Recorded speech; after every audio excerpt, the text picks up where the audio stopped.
જૂનાગઢના ગિરનાર પર્વત પર શિખરોની માલિકી અને ધાર્મિક અતિક્રમણને લઈને ફરી વિવાદ વકર્યો છે. ગિરનારના ઓગઢ શિખર પર જૈન સંપ્રદાયનો ઝંડો ફરકાવવા અને સૂત્રોચ્ચાર કરવા બદલ ભવનાથ પોલીસ મથકે બે અજાણ્યા શખ્સ સામે ગુનો નોંધાયો છે. આ મામલે નાથ સંપ્રદાયના સંતોમાં ભારે રોષ જોવા મળી રહ્યો છે. સનાતન ધર્મના અગ્રણી સંતોએ આ કૃત્યને સનાતન પરંપરા પર તરાપ ગણાવી છે. શ્રીનાથજીના દલીચાના મહંત પીર યોગી સોમનાથજી ગુરુજી શ્રી રાજનાથજી દ્વારા ભવનાથ પોલીસ સ્ટેશનમાં આ મામલે સત્તાવાર ફરિયાદ નોંધાવી છે. જે અનુસાર આશરે 4 દિવસ પહેલા ગિરનાર પર્વત પર નાથ સંપ્રદાયની પવિત્ર જગ્યા ગણાતી ઓગણનાથ ટૂંક પર બે અજાણ્યા શખ્સોએ સફેદ કપડાં પહેરીને ગુનાહિત કાવતરું રચ્યું હતું. આ શખ્સો નીચેથી જૈન સંપ્રદાયનો ઝંડો ચોરી છુપીથી લઈ ગયા અને ઓગઢ શિખર પર જઈને ફરકાવ્યો હતો. આ શખ્સોએ ત્યાં સૂત્રોચ્ચાર કરીને નાથ સંપ્રદાય અને જૈન સંપ્રદાય વચ્ચે વૈમનસ્ય ફેલાવવાનું કૃત્ય કર્યું હોવાનું ફરિયાદમાં જણાવ્યું છે. સોશિયલ મીડિયામાં વાયરલ થયેલા ફોટા અને વિડીયોના આધારે પોલીસે આ શખ્સોની શોધખોળ હાથ ધરી છે. મોરબીના જીઆઈડીસી વિસ્તારમાં એક ફેક્ટરીમાં બોઇલર બ્લાસ્ટ થવાની ઘટના બની છે. દૂધ ગરમ કરવા માટે વપરાતા બોઇલરમાં અચાનક વિસ્ફોટ થતા કામ કરી રહેલા શ્રમિકોમાં ગભરાટ ફેલાયો હતો. આ અકસ્માતમાં એક શ્રમિક ઇજાગ્રસ્ત થયો હોવાનું જાણવા મળ્યું છે. દૂધ ગરમ કરવાની પ્રક્રિયા દરમિયાન બોઇલરમાં તાપમાન મર્યાદા કરતાં વધી ગયું હતું. ઓવરહીટિંગના કારણે બોઇલર અચાનક ફાટ્યું હતું. આ બ્લાસ્ટ એટલો તીવ્ર હતો કે આસપાસ કામ કરી રહેલા લોકો ફફડી ઉઠ્યા હતા. આ બ્લાસ્ટ દરમિયાન ત્યાં નજીકમાં કામ કરી રહેલો એક શ્રમિક દાઝી ગયો હતો. ઘટના બાદ તરત જ અન્ય કામદારો અને સંચાલકોએ દોડી આવી ઇજાગ્રસ્ત શ્રમિકને સારવાર માટે ખસેડ્યો હતો. હાલમાં તેની સ્થિતિ સ્થિર છે. જે સમયે બ્લાસ્ટ થયો તે સમયે ફેક્ટરીમાં અન્ય શ્રમિકો પણ હતા, પરંતુ સદનસીબે બ્લાસ્ટની અસર મર્યાદિત રહેતા અન્ય કોઈ જાનહાનિ થઈ નથી. અમદાવાદ એરપોર્ટ પર કસ્ટમ વિભાગે દુબઈથી આવેલા એક શખ્સ પાસેથી કુલ 96 લાખ રૂપિયાનું સોનું ઝડપ્યું છે. આ શખ્સે દાણચોરી માટે ચાલાકીપૂર્વક તેના અંડરવેરમાં 45 લાખની કિંમતનું સોનું પેસ્ટ સ્વરૂપે છુપાવ્યું હતું, જે જોતા જ પહેલી નજરે સામાન્ય કાપડ જેવું દેખાતું હતું. પરંતુ કસ્ટમ વિભાગને એરપોર્ટ પર શખ્સની શંકાસ્પદ હિલચાલના આધારે તપાસ કરતા આ અનોખી મોડસ ઓપરેન્ડીનો પર્દાફાશ થયો હતો. અધિકારીઓને પણ સોનાને છુપાવવાની આપત્તિ અને સંપૂર્ણ સોનાનું અંડરવેર જોઈને દંગ રહી ગયા હતા. અમદાવાદ એરપોર્ટ પર કસ્ટમ વિભાગના એર ઇન્ટેલિજન્સ યુનિટે સોનાની દાણચોરીના આ રેકેટનો પર્દાફાશ કર્યો છે. કસ્ટમ વિભાગના અધિકારીઓએ દુબઈથી સ્પાઇસજેટની ફ્લાઇટ નંબર SG016થી અમદાવાદ પહોંચેલા એક શખ્સને અટકાવીને તપાસ કરી હતી. સોનાના આસમાને પહોંચેલા ભાવ વચ્ચે સુરત શહેરમાં ચેઇન સ્નેચિંગની ઘટનાઓમાં ઉછાળો જોવા મળ્યો છે. ગત 31 જાન્યુઆરીના રોજ શહેરના ઉધના અને અડાજણ વિસ્તારમાં માત્ર પોણા કલાકના અંતરે બે ગૃહિણીને નિશાન બનાવી સોનાની ચેઇન આંચકી લેનાર રીઢા ગુનેગારને ઉધના પોલીસે ઝડપી પાડ્યો છે. પોલીસે 200થી વધુ સીસીટીવી ફૂટેજની તપાસ કરી આરોપી સાહિલ ઉર્ફે શાહુ શેખની ધરપકડ કરી ₹2 લાખથી વધુનો મુદ્દામાલ જપ્ત કર્યો છે. બપોરે 2:15 વાગ્યે શંખેશ્વર હાઇટ્સમાં રહેતા 31 વર્ષીય જ્યોત્સનાબેન પટેલ નિશાલ આર્કેડ પાસે જૈન ધર્મના પ્રસંગમાંથી પરત ફરતા હતા.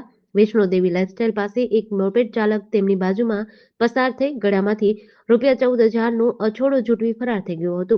બપોરે 3 વાગ્યે અડાજણની ઘટનાના ગણતરીના સમયમાં જ આરોપી ઉધના પહોંચ્યો. ઉધના ગામના કર્મકાંડી બ્રાહ્મણની પત્ની સોનમબેન દવે પોતાના પુત્ર સાથે મોપેડ પર જતા હતા. તેરાપંથ ભવન પાસે જ્યુપિટર મોપેડ પર આવેલ આ જ શખ્સે સોનમબેનના ગળામાંથી 8 ગ્રામની સોનાની ચેન આંચકી લીધી હતી. જૂનાગઢમાં આગામી મહાશિવરાત્રીના મેળાને લઈને ગિરનાર રોપવે દ્વારા શ્રદ્ધાળુઓ માટે એક મહત્વની અને આનંદની જાહેરાત કરાઈ છે. મેળા દરમિયાન આવતા લાખો ભક્તો ગિરનાર મહાદેવના દર્શન કરી શકે તે હેતુથી રોપવેની ટિકિટના દરમાં ઘટાડો કર્યો છે. ગિરનાર રોપવે મેનેજમેન્ટ દ્વારા લેવાયેલા નિર્ણય મુજબ રોપવેની ટિકિટના ભાવમાં ₹69નો ઘટાડો થયો છે. અત્યાર સુધી જે ટિકિટનો ભાવ ₹699 હતા તે હવે ઘટીને મહાશિવરાત્રીના પાવન પર્વ નિમિત્તે માત્ર ₹630 થશે. આ રાહત દરને કારણે આગામી તારીખ 11 થી 15 ફેબ્રુઆરી સુધી જ એમ કુલ 5 દિવસ સુધી આ ઘટાડેલા ભાવ લાગુ રહેશે. અમરેલી જિલ્લાના બગસરા તાલુકાના સાપરથી સુડાવડને જોડતા માર્ગના સમારકામમાં ગંભીર ગેરરીતિ નબળી ગુણવત્તા સામે આવી છે.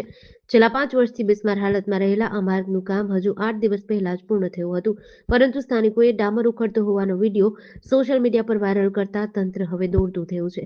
સ્થાનિક ખેડૂતો અને ગ્રામજનો લાંબા સમયથી આ માર્ગના સમારકામની માંગ કરતા હતા, પરંતુ સરકાર દ્વારા મંજૂરી મળ્યા બાદ 2 મહિના પૂર્વે કામ શરૂ થયું હતું. ત્યારે કામ પૂર્ણ થયાના ગણતરીના દિવસોમાં ડામરના પોપડા ઉખડવા લાગતા ભ્રષ્ટાચારનો ખુલાસો થયો છે. સ્થાનિકોના જણાવ્યા અનુસાર માર્ગ પર નીચે કોઈ મટીરીયલ નાખ્યા વગર સીધો ડામર પાથરી દેવામાં આવ્યો છે. ઇસરોએ ચંદ્રયાન-4 મિશન માટે ચંદ્રના સાઉથ પોલ નજીક એક લેન્ડિંગ સાઇટ શોધી કાઢી છે. ચંદ્રયાન-2 ઓર્બિટર દ્વારા મળેલા ફોટાના આધારે વૈજ્ઞાનિકોએ મોન્સ માઉન્ટેન વિસ્તારને લેન્ડિંગ માટે સૌથી યોગ્ય ગણાવ્યો છે. મોન્સ માઉન્ટેન ચંદ્રના દક્ષિણ ધ્રુવ નજીક આવેલું લગભગ 6,000 મીટર ઊંચો પર્વત છે. તેની ટોચ મોટાભાગે સપાટ છે, જે લેન્ડિંગ માટે અનુકૂળ છે. જોકે લેન્ડિંગ સાઇટ અંગેનો અંતિમ નિર્ણય લોન્ચિંગ નજીક લેવામાં આવશે. વૈજ્ઞાનિકોના મતે આ વિસ્તાર એટલા માટે પણ મહત્વનો છે કારણ કે અહીં લાંબા સમય સુધી સૂર્યપ્રકાશ મળે છે. આ ઉપરાંત આ વિસ્તારમાં વોટર રાઇસ હોવાની શક્યતા પણ વ્યક્ત કરાઈ છે. મીડિયા રિપોર્ટ્સ અનુસાર વૈજ્ઞાનિકોએ આ અભ્યાસને lunar and planetary science conference LPSC 2026માં રજૂ કર્યો હતો. લેન્ડિંગ સાઇટ નક્કી કરવા માટે ચંદ્રયાન-2 ઓર્બિટર પર લાગેલા ઓર્બિટર હાઈ રિઝોલ્યુશન કેમેરાની તસવીરોનો ઉપયોગ કરવામાં આવ્યો હતો. ભાવનગર શહેર ભાજપના નવા સંગઠન અંગે લાંબા સમયથી ચર્ચા ચાલી રહી છે. પ્રદેશ ભાજપ દ્વારા ગુજરાતના કેટલાક જિલ્લાઓમાં નવા સંગઠન માટે અગાઉ ટીમોની રચના કરવામાં આવી હતી, પરંતુ ભાવનગર શહેર માટે કોઈ નિર્ણય ન લેવાતા કાર્યકરો અને પક્ષના સહયોગીઓમાં ઉત્સુકતા જોવા મળી હતી. ત્યારે શહેર ભાજપ પ્રમુખ કુમાર શાહે મોડી સાંજે નવા હોદ્દેદારોની નિમણૂક યાદી જાહેર કરી છે, જેમાં 8 ઉપપ્રમુખ, 3 મહામંત્રી અને 8 મંત્રીની નિમણૂક કરાઈ છે. ત્યારે ખુશીના માહોલ વચ્ચે ભાવનગર ભાજપ માટે એક દુઃખદ સમાચાર મળ્યા છે, જેમાં નવા સંગઠન માળખામાં ભાવેશ રબારીને બક્ષીપંચ મોરચાનું પ્રમુખ પદ સોંપવામાં આવ્યું છે. ત્યારે જ તેઓ તેના કામથી બહાર ગયા હતા, ત્યાં પડી ગયા અને ભાવેશ રબારીનું હાર્ટ એટેકથી દુઃખદ મોત થયું છે. અમદાવાદની ફરતે આવેલા એસપી રિંગ રોડ દારૂની હેરફેર માટે વધુ એક વખત ચર્ચામાં આવ્યો છે. નારોલ પોલીસ સ્ટેશનની હદમાંથી બીજી વખત એસપી રિંગ રોડ પરથી પીસીબીની ટીમે 63,86,000 રૂપિયાનો દારૂના જથ્થા સાથે ડ્રાઈવરની ધરપકડ કરી છે. હેલ્મેટની આડમાં દારૂનો જથ્થો પંજાબથી થઈને અમદાવાદ થઈને જૂનાગઢ આવવાનો હતો, પરંતુ પીસીબીની ટીમે તેને ઝડપી પાડ્યો છે. પીસીબીની આ કામગીરીના કારણે નારોલ પોલીસની કામગીરી પર સવાલ ઉભા થયા છે. પીસીબીની ટીમને માહિતી મળી હતી કે એક હિમાચલ પાસિંગની ટ્રક હાથીજણ સર્કલ તરફથી અસલાલી આવી રહી છે, જેમાં વિદેશી દારૂનો જથ્થો છે. જેના આધારે પીસીબીની ટીમે ટ્રકને રોકીને ડ્રાઈવરની પૂછપરછ કરી હતી. ડ્રાઈવરનું નામ જોની બળદેવસિંહ ચંદેલ છે અને તે હિમાચલ પ્રદેશના મંડી જિલ્લાના હવાની ગામનો વતની છે. નવસારી એલસીબીએ બુટલેગરો દ્વારા દારૂની હેરફેરનો વધુ એક નવો કિમિયો નિષ્ફળ બનાવ્યો છે. પોલીસે વેસ્ટેજ કાપડના પોટલાની આડમાં લઈ જવાતો ₹60,40,000નો વિદેશી દારૂ ઝડપી પાડ્યો છે. આ સાથે જ વાહન અને અન્ય મુદ્દામાલ મળી કુલ ₹12,50,000નો મુદ્દામાલ જપ્ત કર્યો છે. નવસારી એલસીબી પોલીસને ચોક્કસ માહિતી મળી હતી કે મુંબઈથી અમદાવાદ જતી એક પિકઅપમાં દારૂનો મોટો જથ્થો લઈ જવામાં આવી રહ્યો છે. પોલીસે કુલ 2,208 નંગ વિદેશી દારૂ અને બિયરની બોટલો જપ્ત કરી હતી, જેની કિંમત ₹7,40,400 થાય છે.